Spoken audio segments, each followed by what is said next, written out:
You are listening to the Agree to Disagree program on thenewamericanmedia.com.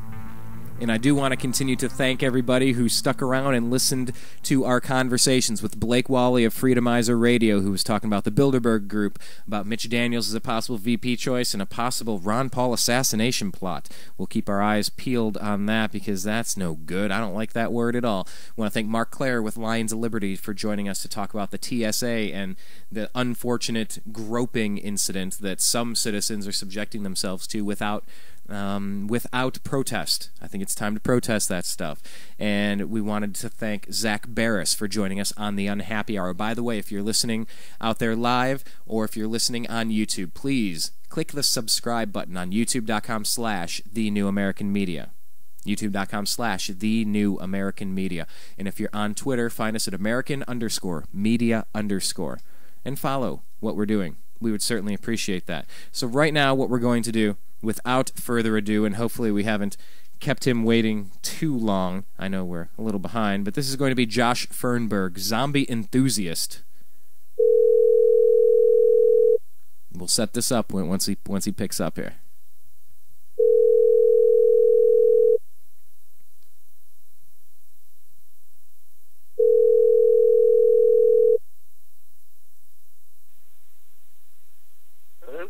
Hello, Josh. This is Brian with thenewamericanmedia.com. You are live on the air. I know that we are running a little behind on the program. Do you still have time to chat with us today? I can chat for a few minutes. Okay, yes. Well, let's get right down to it. Josh, you were referred to us through a good friend, Ryan Pratt, and he said, look, I'm unavailable to join the program to talk about zombies today, but you need to talk to Josh about this topic. And there's so many crazy stories in the news. I mean, there's another one out of another zombie apocalypse story coming out of Maryland where this guy's eating this other guy's brain and heart, along with the horrible Miami story. So let's just set it up. Josh, when did you start paying attention to zombies, the zombie genre, the zombie apocalypse, anything zombie related? When did this start for you? Pretty much about 10 years ago, I guess. I mean, I've always liked the films that I've seen, and I really got into it about 5 years ago. So about a decade, and then maybe a half decade. Okay, so maybe September 11th was the catalyst. It was before that when I was watching the movies and like really getting into the whole genre of everything and thinking it was a fun time for me. And now you're really into it. This is a niche subgenre of the horror industry. What is particularly interesting to you about the concept of zombies? Because for us, we had to talk about it. I'm sure by now everyone's heard about the story about the man in Miami that ate the face off of another person. I mean, it's so tough to fathom that could even happen on a planet where there is a God, that would be allowed to happen. That's just so horrible and filthy. But this is the stuff that zombie movies have been talking about for decades and decades and decades and decades. So tell me your fascination with the subject. I think mostly of all the things like werewolves, vampires, and zombies, to me, it seems like it's most plausible because most of the times when you see it in media and books, whatever, it's due to a virus. It's not due to supernatural powers or anything like that. And with all the viruses that have, come and gone throughout the time that humanity's been around, it just kind of seems most plausible to me. So this is something that could be possible, and by the way, this is a good chance to bring up the fact that when I called my friend Ryan to come on, because Ryan has worked with us. He's working on a zombie screenplay out here in Los Angeles, and I connected him with a producer, and he played a zombie in a zombie comedy skit. But he said, look, I'm unavailable. You got to talk to Josh. Ask him about the barbecue sauce. So this is something I kind of briefly talked with you offline about for a second. Explain this for our listeners. You have an elaborate theory about why you take barbecue sauce with you when you travel. Tell us about it. I do. I take it with me when I go on airplanes. It's unfortunately only the small bottle because they won't let you have anything too large on there. It has nothing to do with zombies whatsoever. It's just after I heard about the movie Alive and looked into it and saw where that was about a group of rugby players who crashed into the mountains and had to, basically to survive, had to eat the remains of the people who died on the plane crash with them. Honestly, for me, I watched the movie and read a little bit about it and said, you know what, they've got a whole bunch of seats they're not using there. Why not light those on fire, cook the bodies, and have some barbecue sauce to make it taste good? So you take a 3-ounce little taster-sized jar of barbecue sauce when you fly.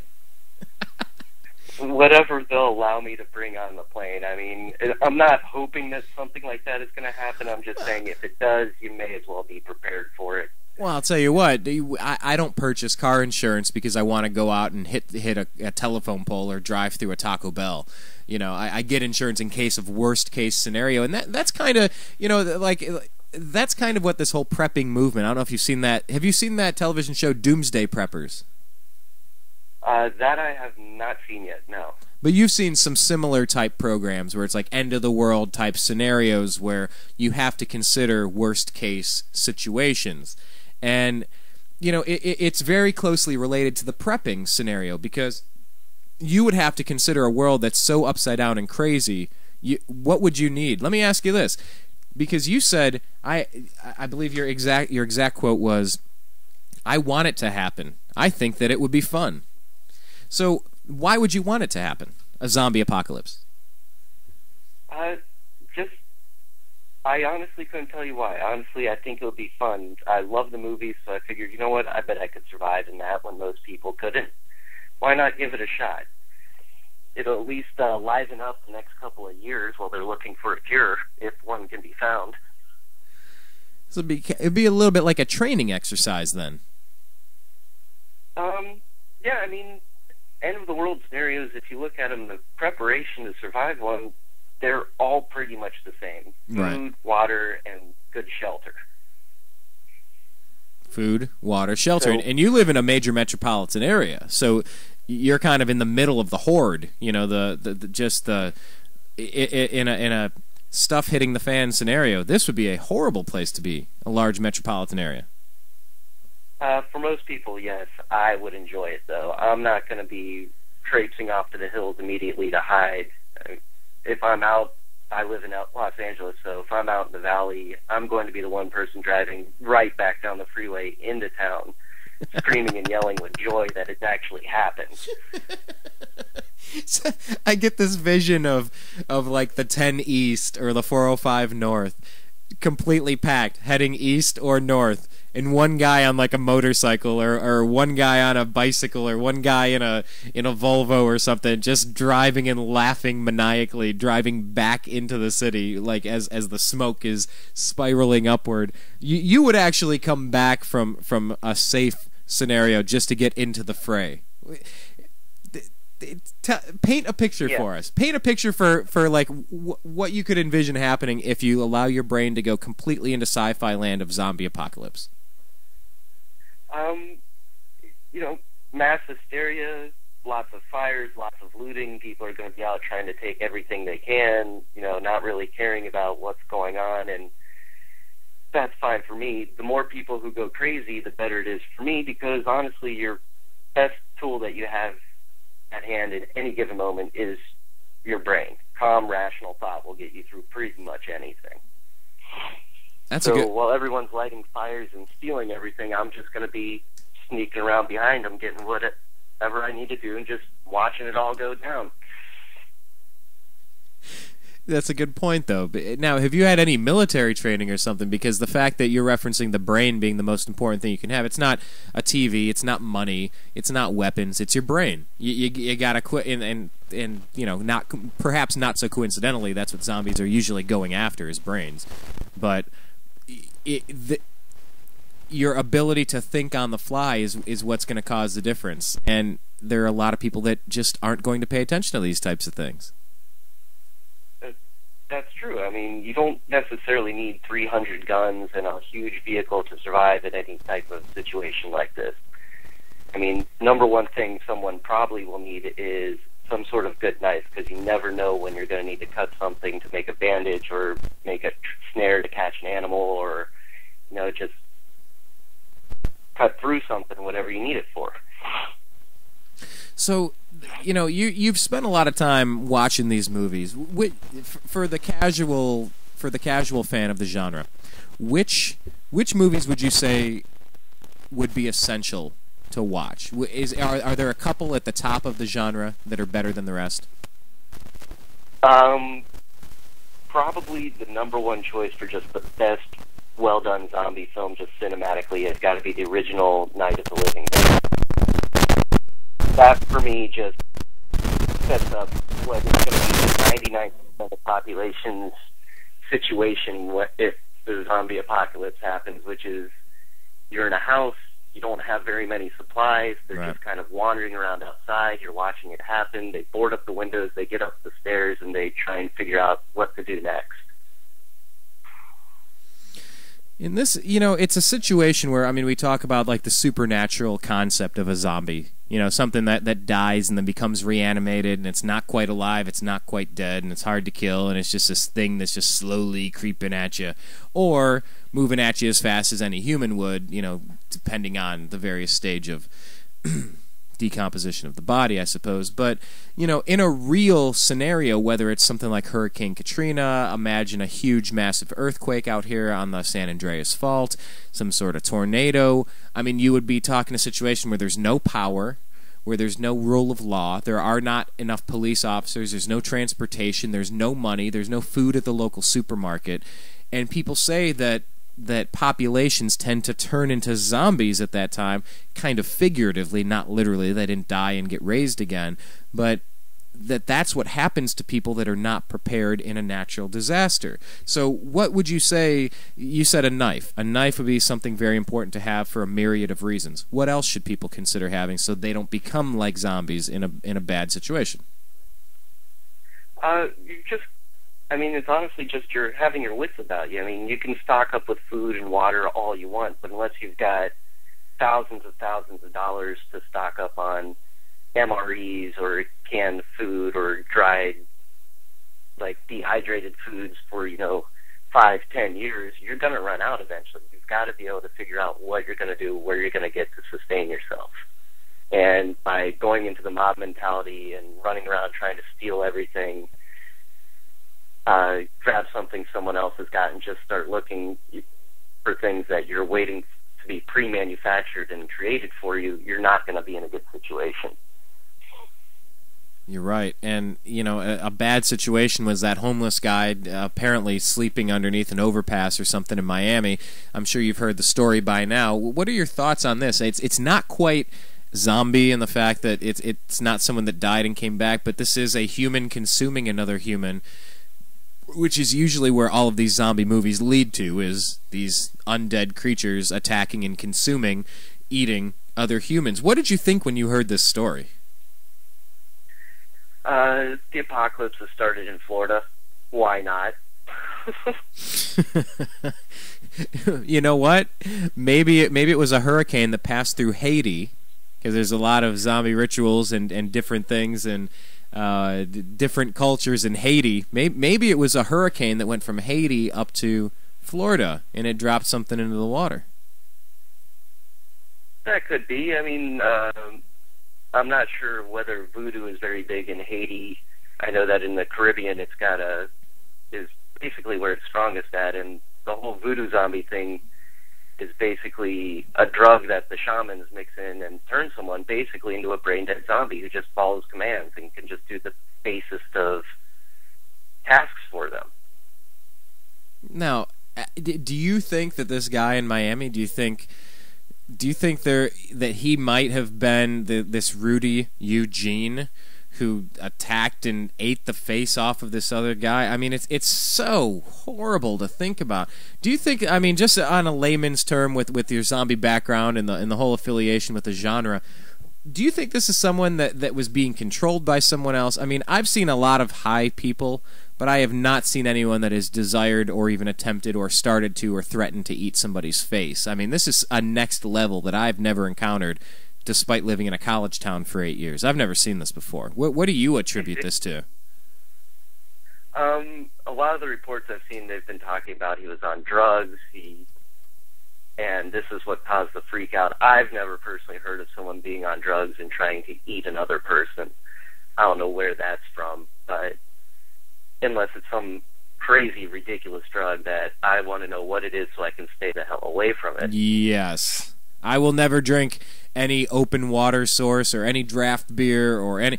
Like, if that's something that bad, if that could be laced into somebody's stuff, I don't even know... I don't know how my eating and drinking habits would change, but I would have a hard time trusting anything I consume for the rest of my life. They keep saying bath salts, like some new strain of either PCP or angel dust or methamphetamines. I mean, nobody's sure. And frankly, I'm always suspicious of a story where things come out too quickly after. When you get, here's the answer, here's what happened. Well, wait a minute. You didn't know to prevent it, but you know it immediately now? I don't know. Yeah. I'm not sure about this whole bath salts thing. I mean, they claim they've been looking into it for a while, and they've been trying to ban the substance. I don't know what the bath salts are. When I first heard the bath salts report, I honestly thought the guy was, like, smoking salt that you put in your bath for your skin. I had no clue what they were talking about, and I found that kind of odd that if you can smoke this thing, how is it good for your skin when it'll make you eat someone else?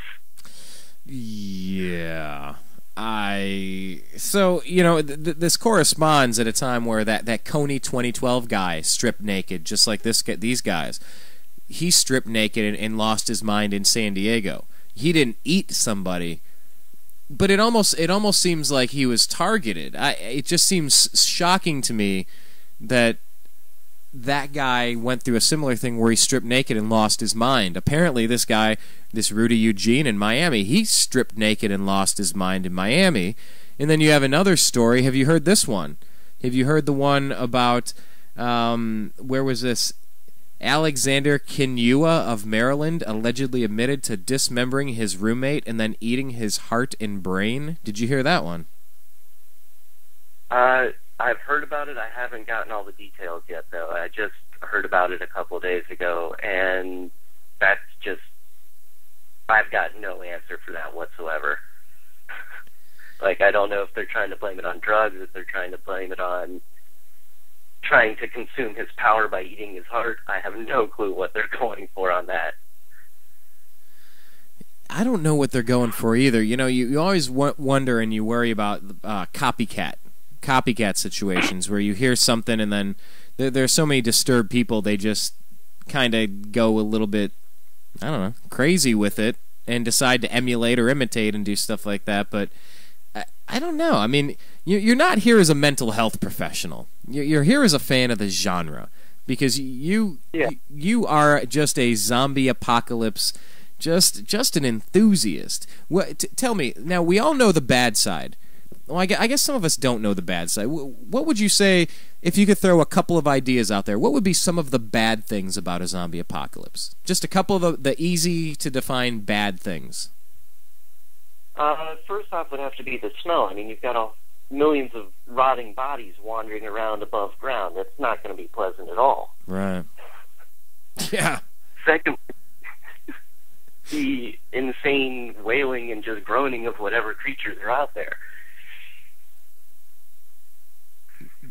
Would they be in pain, though? No, I mean, they're dead. Basically, you know, they're just a walking corpse. They feel no pain. Their base desire is to feed, which is why they're eating people, why they choose people over animals. Maybe we taste better to them. I have no clue. Maybe they don't taste a thing, and they're just going for whatever's easily available, and that would be mostly humans. a lot of obese, heavily tenderized humans just sitting around. Exactly. Sedentary lifestyle is basically, you know, we've all become basically veal for zombies. Well, they say if you watch too much TV, you become a zombie yourself. You just, and you're just watching TV, sitting on the couch. You got your ass groove in your couch, like on The Simpsons. And, you know, because you kind of turn into a zombie. There's an Incubus song off the Science album, you know, kind of talking about, like, the idiot box. You know, and it's like, what's the use of autonomy if a button does it all? And it's like if the television has turned us all into figurative zombies, I mean, are we very vulnerable right now, more so than ever, perhaps? Probably just because people are more out of shape. They really don't go out and, I mean, there are a select section of people that go out and they go camping. They're survivalists. They like to go out of the cities and do things. And I think those people are actually probably the best prepared for knowing what to do. Vast majority of people, I mean, even myself, where do we get food? We go to the grocery store for the food. We don't hunt the food. We don't grow the food. It's all prepared for us. We go in, we give them some cash, and go home. When that's no longer available, it's going to be a bit of a difficult ride for a lot of people. So, obviously, having a food supply, having some water are going to be keys, and we discussed a couple of the bad things about it, the smell and some of the, just the audible stuff. Let's talk about some of the good things. I mean, you alluded to it before, just that it would be so much chaos that you would almost just be able to get to be a shadow moving in between the idiots and the threats, because if you're smart enough to avoid the threat, the idiots aren't going to see you either, because they're essentially zombies wrapped up in a materialistic, self-sufficient kind of, I guess, a materialistic world where they're more concerned about grabbing a flat screen or stealing some cash or going and doing something quick and short-sighted versus preparing and taking care of their family.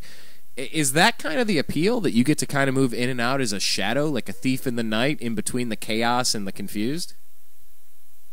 I think a big part of the appeal is I've been feeling that the human race as a whole is kind of driving itself into this extinction just by not caring about what's happening in other parts of the world and what's even happening in their own backyard. So being taken down by essentially themselves, only in a dead version, which they've not cared to look at before, for me, that would be the entertainment of it all.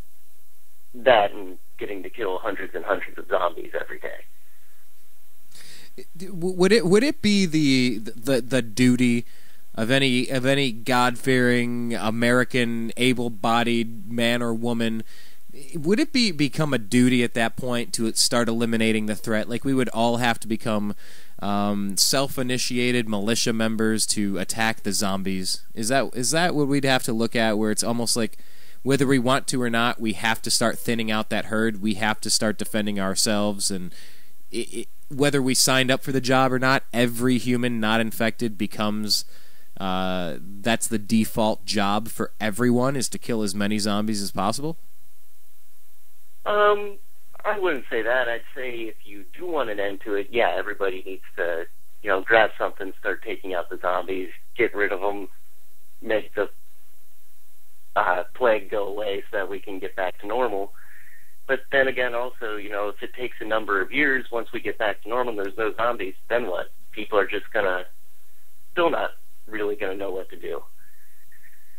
I honestly think when it happens, there are gonna be plenty of people who just cower in fear inside of their house and starve to death because they're afraid to go out. There are gonna be plenty of people who are just gonna keep looting even through the apocalypse. They're basically going to be pirates, which is going to be another one of the big dangers you're going to have to worry about, because they can think and they're going to be gunning for what you have instead of trying to build their own.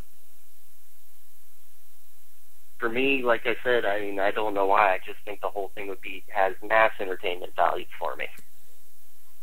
Without concern for your personal safety, it becomes it's more entertainment value. That's pretty much it. I mean, I would just enjoy it. I don't know what else to say. It would just be a blast for me to go traipsing through the city and watch civilization burn and see all the Walking Dead wandering around, just no apparent aim. And like you said, it reminds me of that scene from The Matrix where, what is it, Mr. Smith? I always keep saying, Mr. Anderson. And he goes into that long speech. I think he has him tied up. Keanu Reeves has him tied up, and he starts talking about the human race as a virus. It feeds and it feeds and it grows, and it's the only living organism that if left to its own devices, will exterminate itself. You're a virus. Do you know the scene I'm talking about? Yeah. I mean, is that essentially what you're saying, that humans were so short-sighted, we're so quick and so eager to screw over our neighbors, our brothers and sisters in any other country for a short-sighted, quick dollar, monetary gain, or personal satisfaction close to home or within arm's reach, that our species, we're almost cannibalizing ourselves through monetary practices and through political practices and through different wars and different genocides we allow to happen or we may or may not cause or have a role in. Are you saying we're kind of doing this stuff already? Because the zombie concept on its face, it's sci-fi. But when you take it a step further, we start thinking about this in a socioeconomic kind of way about how it relates to us. Are you saying we're kind of cannibalizing the human race as it is? We're definitely doing that. I mean, I don't know if that's really that could be one of my subconscious undertones for wanting the apocalypse to happen. It could be, it's a great representation for what's actually going on. You're correct in that. I mean, nobody's really on a large scale, like even small scale locally, you see these things happen. You know, why was this guy the one who was chosen? Well, he was in Miami. Well, he was homeless and he was asleep under a bridge. He didn't manage to get into anybody's house to do it, and people are just looking the other way, and everybody, without a doubt, is guilty of this. I mean, everyone on some level is guilty. I'm not setting myself above anyone else. Well, there was a post on the Huffington Post. It said, "Action must be taken now before an outbreak," an anonymous reader said. "Zombies may be subdued by destroying the brain or removing the head. It is now your responsibility to prevent the apocalypse." That's just great. Some people... Please elaborate. I just think it's great that there are other people out there. It's just not just me who's wanting or preparing for this to happen. So I know I'm not going to be at least completely alone. This other person posted, "Now we can be sure that zombies are the government's solution to population control." Oh, I'm not so sure if it's a government solution to population control. I think if they're trying to do that, it's a pretty horrible idea, because once it gets to the point where it can actually gets the population to the size they want, how are they going to get rid of it? It's a virus. It can spread and spread and spread as much as it wants, and they've just killed themselves in essence. Well, they're pointing to a quote-unquote mysterious rash breakout at a high school in another part of Florida where hazmat and disease control teams, they still can't explain it. They're saying that is further proof that zombies are taking over. They said zombie-like characteristics have been confirmed in the animal kingdom, not just in humans. They said a newfound fungus in the Brazilian rainforest called, I'm not going to even attempt to pronounce this. No, hold on. Gotta do it for humerical value. I know I just made that word up. Ophiocordyceps campanati balzani is known to infect an ant, take over its brain, so as to move the body to a good location for growth and then kill the insect. Now that's kind of like the virus you're talking about. They're saying in Florida they found some of these unexplained viruses. I mean, you think this could be something that might have been cooked up in a lab somewhere, like in Stephen King's The Stand, with like Captain Trips or something, a superbug, a superflu that takes over and just envelops the whole planet. I mean, like, we're capable of creating these monstrosities, right? Oh, we're definitely capable of creating them. I just would hope that somebody, if creating this, and I know it's false hope because somebody somewhere is going to see it as a weapon more likely than population control and want to run tests on it. But I would hope that they wouldn't let it get out, because something that bad, they've just got to think that there's no way to contain it once something that can spread so easily through just a simple thing like a bite and bodily fluid, blood, saliva, anything like that, just to spread that easily. Why would you even let something like that out? Now, I don't know if you're if you're into also the sci-fi component of different life forms that are not human necessarily, that are corresponding and interacting with the population, but maybe it's not a human thing. Maybe it's someone from out of this earth.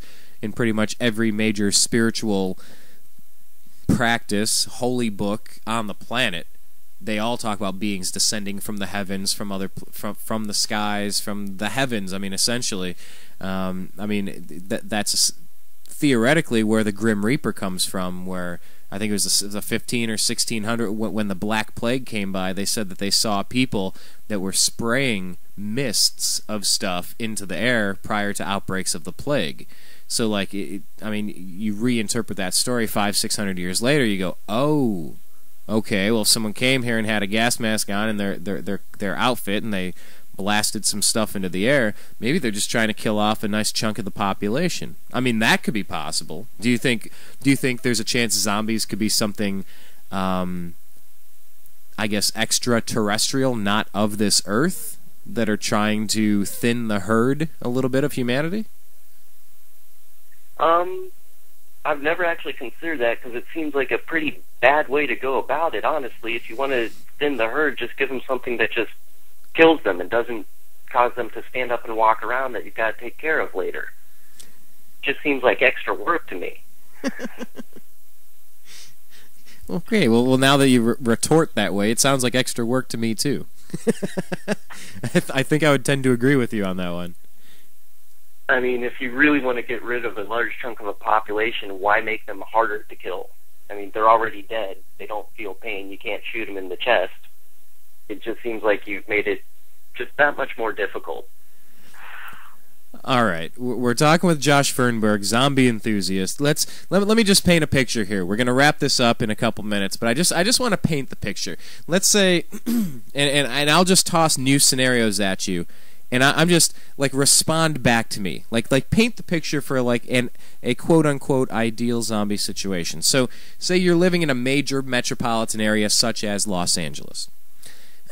And let's say, just for the sake of it, you happen to be out in San Bernardino or up in Simi Valley or something, away from the city, when this news story you heard about this past week started to spread, and it starts to invade the big cities, and there is an actual zombie apocalypse. You're outside of the city. What is your first thought?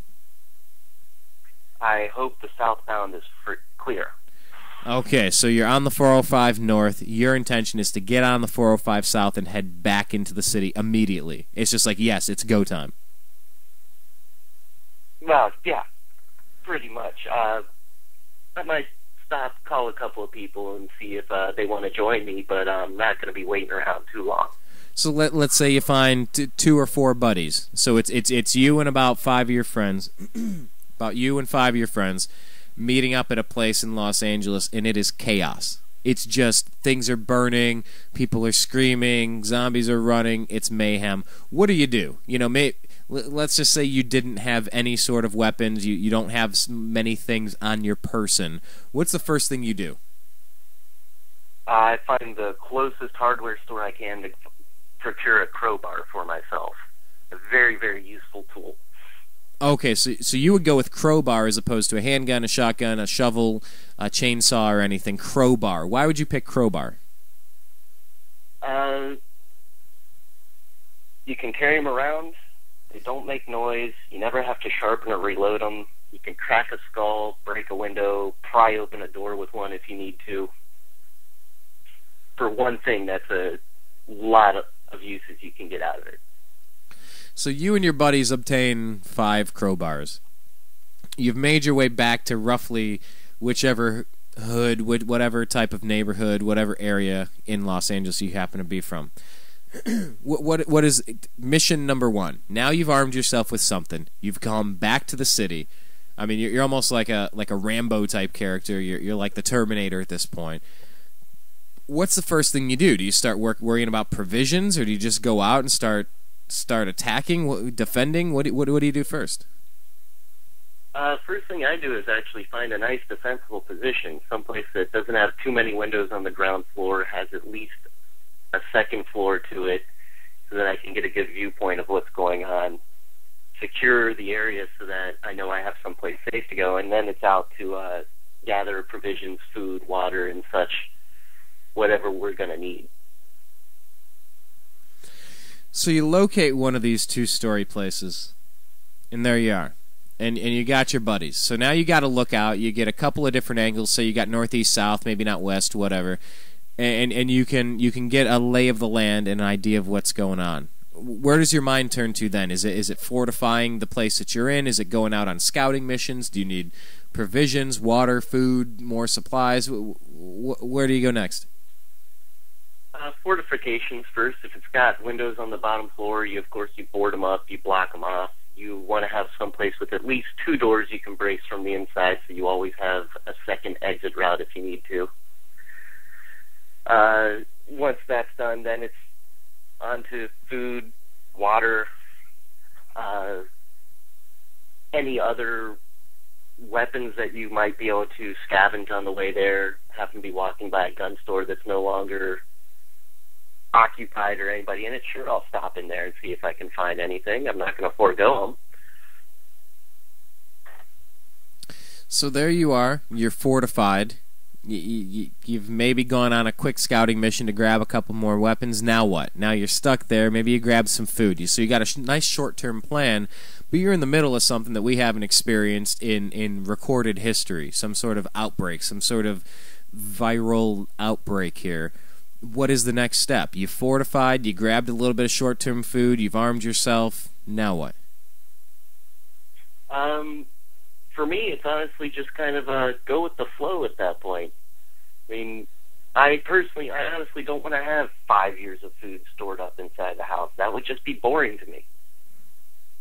I want to actually have something to do at least every other day that causes me to go outside and run amok.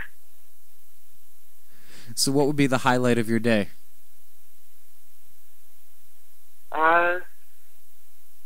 Probably just running around, having fun, dodging the zombies, killing them when I can, seeing what's going on out there, seeing how other people are faring.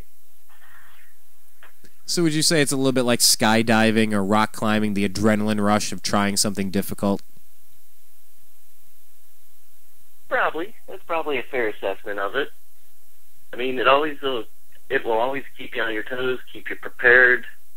I don't think in a situation like that you could really get bored, and that's nice.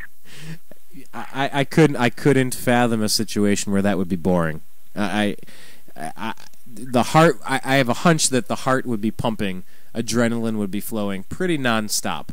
I couldn't imagine too many chances to take a break and I'm just going to chill out for a couple days. I couldn't imagine that. It would be pretty much like revving a car engine at high RPMs for a long time. Yeah, fair assessment. So, anyhow, this whole situation's going on, and it's just the more you look online, there are actually more stories of humans literally going after other humans, and it's like we've entered Crazyville. If somebody wants to kind of delve into the sci-fi thing, you mentioned, I believe it was Night of the Living Dead, the original, as one of your favorites. Are there any others? Are there a couple other flicks that you find particularly entertaining or educational? Entertainment-wise, Shaun of the Dead is always a good one. It had me laughing throughout the entire movie.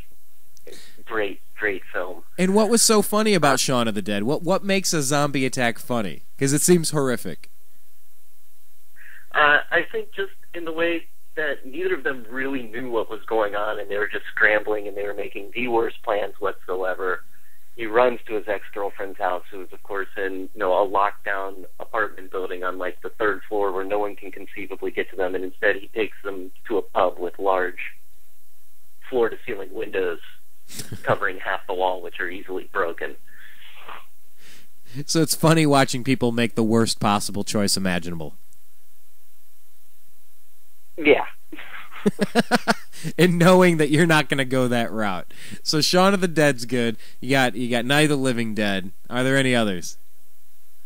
A good one is also the original, I believe it's Dawn of the Dead, where they're locked up inside of the mall. Good, informative thing. They get inside, they lock all the doors, they take care of the zombies they find inside, they block the doors off so no one can get in, and then basically pirates show up, the motorcycle gang that shows up to take everything. They just run through, they destroy everything, they leave, they don't try and actually sustain themselves, they just take what's there and move on. That's one of the threats you're going to have to face, is large groups of people like that.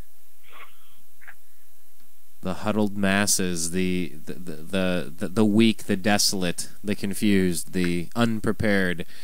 Yeah, I mean, it would be an ultimate. You watch these television shows about the Navy SEALs where they got to put themselves through grueling mental and physical tasks to just complete a goal.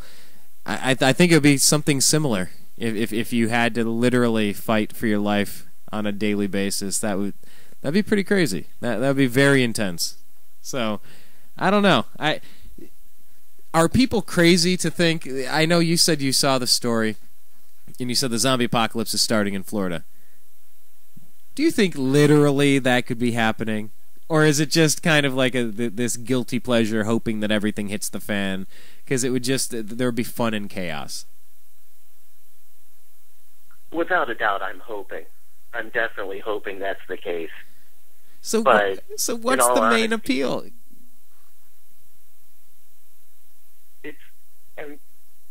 I'm just hoping for the fun factor, like you said at the beginning. I mean, I'm just looking for it to happen because I think it would be a great time.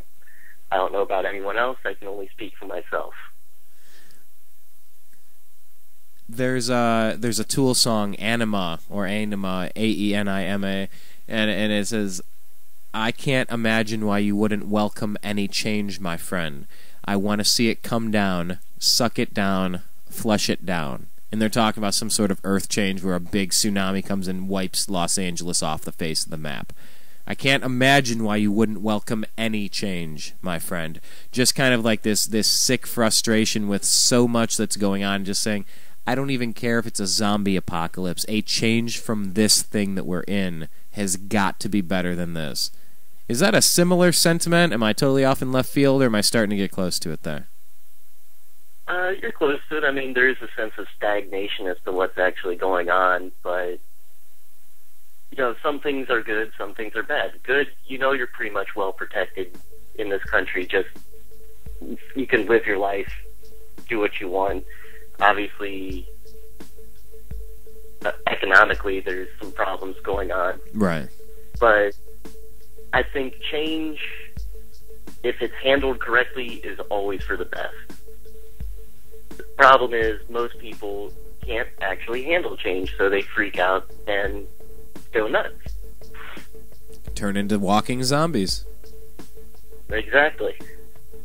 And so you think in a world where most people are unprepared and can't handle change, you would have the opportunity to think, to outwit, to outlast, almost like Survivor. It's like your chance to shine because you're keeping your head and your wits about you. Something like that. With zombies, definitely. I think I could succeed very well and even thrive in a world that was dominated by The Walking Dead. Let me tell you this, Josh. I gotta honestly say, in the most pleasant way possible, and I mean this in the most pleasant way possible, I certainly hope I don't have to ever talk to you again.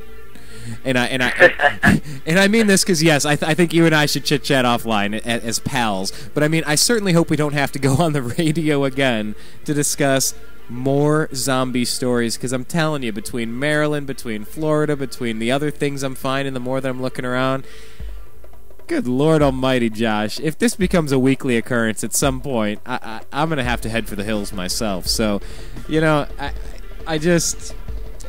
I appreciate the fact that you've studied the genre, you take it a step further, and that you understand that even in any catastrophe, there can be the potential for growth, there can be a potential for positive change. And I'll leave you with the last words, Josh. Sum it up for anyone out there thinking zombies.